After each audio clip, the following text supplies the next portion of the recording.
కేసీఆర్ గారు రైతుల పక్షాన నేతన్నల పక్షాన గట్టిగా ఒక మాట మాట్లాడితే ఆయన మీద 48 గంటల బ్యాన్. నేను ఇవాళ ఎలక్షన్ కమిషన్ అడుగుతున్నాను, మీరు బడాబాయ్ చోటాబాయ్ కనుసన్నల్లో పనిచేయకపోతే మేము ఇదిగో మొత్తం మీకు ఈ లిస్ట్ కూడా ఇస్తాం. ఇప్పటికి 27 కంప్లైంట్స్ ఇచ్చాం. 27 కంప్లైంట్స్ అఫీషియల్గా ఎలక్షన్ కమిషన్కి మా పార్టీ తరఫున. ముఖ్యమంత్రి రేవంత్ రెడ్డి మీద 8 కంప్లైంట్స్, మరొక 19 కంప్లైంట్లు మిగతా వాళ్ళ పార్టీ నాయకులు వాళ్ళ వైఖరి మీద, వాళ్ళ మాట్లాడుతున్న మాటల మీద మరి మేము ఇవ్వడం జరిగింది. మొత్తం మీకు ఇస్తాం. పట్నం సునీత మహేందర్ రెడ్డి, ఉత్తమ్ కుమార్ రెడ్డి, పొన్నం ప్రభాకర్, జూపల్లి కృష్ణారావు, రఘునందన్ రావు అనే బీజేపీ నాయకుడు, మొత్తం కలిపి 27 కంప్లైంట్స్ ఇచ్చాము. ఒక్కటంటే ఒక్కదాని మీద కూడా యాక్షన్ లేదు.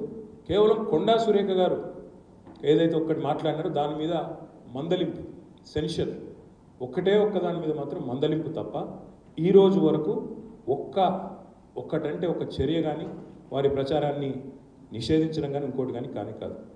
ఇవాళ వాస్తవం ఏంటంటే కేసీఆర్ గారు బయటికి వచ్చేసరికి, ఆయన బస్సు యాత్ర ప్రారంభించేసరికి ఇవాళ రాష్ట్రంలో కాంగ్రెస్కు అటు కేంద్రంలో ఉన్న బీజేపీకి ఇద్దరు కూడా దడ పుట్టింది. ఎందుకంటే రోజు వాళ్ళకి డే టు డే రిపోర్ట్స్ వస్తాయి. స్టేట్లో ఇంటెలిజెన్స్ రిపోర్ట్స్ ఉంటాయి, కేంద్రంలో ఐబీ రిపోర్ట్స్ ఉంటాయి. కేసీఆర్ గారికి ప్రజలు బ్రహ్మరథం పడుతున్నారు. ఆయన సభల్లో వస్తున్న స్పందన, రోడ్ షోలకు వస్తున్న ఉత్సాహపూరితమైన వాతావరణం ఇదంతా కూడా వాళ్ళకు కంటగింపుగా మారింది.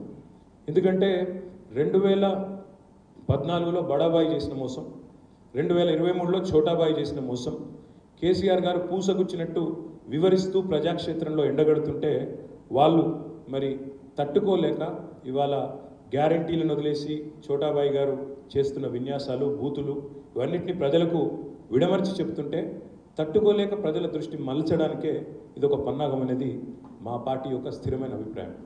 అదేవిధంగా జనస్పందన ఏదైతే కేసీఆర్ గారికి వస్తున్నదో ఇది చూసిన తర్వాత మాత్రం రెండు పార్టీలకు నిద్ర కూడా పట్టడం లేదు. సర్వేలు వస్తున్నాయి కొత్తగా 8 నుంచి 12 సీట్లు గెలిచే అవకాశం బీఆర్ఎస్ పార్టీకి ఉందని.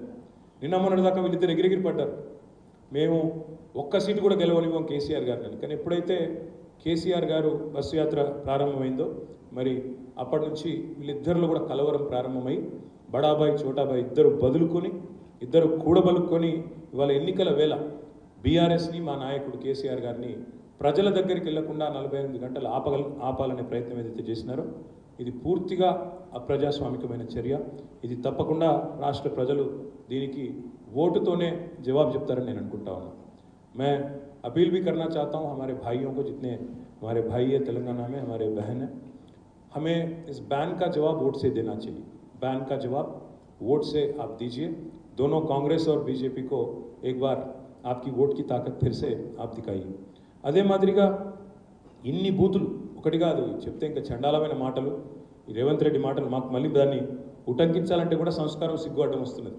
గుడ్లు బీకుతా, మెడల పేగులు వేసుకుంటా, మానవ బాంబునైతా అని చెప్పి ఎన్ని ఫిర్యాదులు చేసినా ఇవాళ గోడకు మొరబెట్టుకున్నట్టే ఉంది, గోడకు చెప్పుకున్నట్టే ఉంది తప్ప ఎలక్షన్ కమిషన్ నుంచి మాత్రం స్పందన లేదు, ఏమి లేదు. అదే కేసీఆర్ గారి మీద మాత్రం రాకెట్ వేగంతో అట్లా కంప్లైంట్ పోయిందో లేదో ఇట్లా వెంటనే నిషేధం.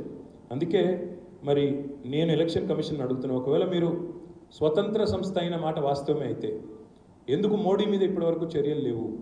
ఎందుకు మోడీ గారికి నోటీస్ ఇవ్వాలంటే కూడా మీరు ఇంత వనికి చచ్చిపోతున్నారు? ఎందుకు నడ్డా గారికి ఇవ్వాల్సి వస్తున్నది? ఎందుకు రేవంత్ రెడ్డి గారి విషయంలో కూడా మీ గొంతు పెగలడం లేదు అనే మాట వారిని అడుగుతా ఉన్నాం. ఒక్క కేసీఆర్ గారి గొంతు 48 గంటల పాటు నిషేధించవచ్చు, కానీ ఇవాళ కేసీఆర్ తయారు చేసిన నాయకులు గ్రామాన 100 మంది ఉన్నారు, వాళ్ళని మాత్రం మీరు అడ్డుకోలేరు. అదేవిధంగా ఎన్నింటికి మించి ఇంకా మీరు బీజేపీ, కాంగ్రెస్ సోషల్ మీడియా చూడండి, వ్యక్తిగత దూషణలు, వ్యక్తిత్వ హననాలు, నోటికొచ్చిన బూతులు ఇవన్నీ కూడా పుంకాలకు కనబడుతున్నాయి. అవేవి కూడా ఎలక్షన్ కమిషన్కి మాత్రం కనబడడం లేదు. అందుకే రాజ్యాంగాన్ని అపహాస్యం చేసే విధంగా ఈరోజు ఎన్నికల కమిషన్ వైఖరి ఉంది. డాక్టర్ బాబాసాహెబ్ అంబేద్కర్ గారు రచించిన రాజ్యాంగంలో వీళ్ళకి ఇచ్చిన స్వయం ప్రతిపత్తిని అపహాస్యం చేసే విధంగా ఇవాళ పూర్తిగా ఎన్నికల కమిషన్ అనేది ఒక పార్టీకి, కొంతమంది నాయకులకు ఆధీనంలో ఉన్నట్టుగా కనబడతా ఉంది. ఇది నేను చెప్పేది తప్పైతే మరి భావోద్వేగపూరితమైన ప్రసంగాలు, మతాల మధ్యన వైషమ్యాలు రెచ్చగొట్టే విధంగా మాట్లాడుతున్న ప్రధానమంత్రి మీద ఎందుకు చర్య తీసుకోవడం లేదు అనే మాట నేను ఎన్నికల కమిషన్ అడుగుతా ఉన్నా, సమాధానం చెప్పాలని చెప్పి కూడా కోరుతా ఉన్నా. ఎన్నికల్లో భారతదేశం ప్రపంచంలోనే అతిపెద్ద ప్రజాస్వామ్య దేశం. అతిపెద్ద ప్రజాస్వామ్య దేశంలో ఎన్నికల కమిషన్ యొక్క ప్రాథమిక బాధ్యత ఫ్రీ అండ్ ఫెయిర్ ఎలక్షన్స్.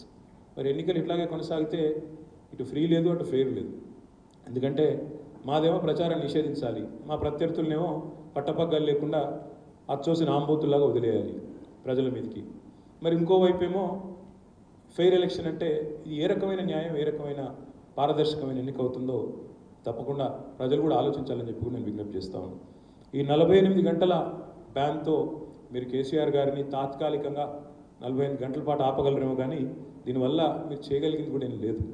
అందుకే నేను రాష్ట్ర ప్రజలకు కూడా చేసే విజ్ఞప్తి, వీళ్ళ అరాచకాలకు, వీళ్ళ అధీనంలో పనిచేస్తున్న ఏజెన్సీల అరాచకాలకు అడ్డుకట్ట వేయాలంటే తప్పకుండా इस बैन का जवाब वोट से दीजिए और बीआरएस को अच्छी तादाद से जिताइए.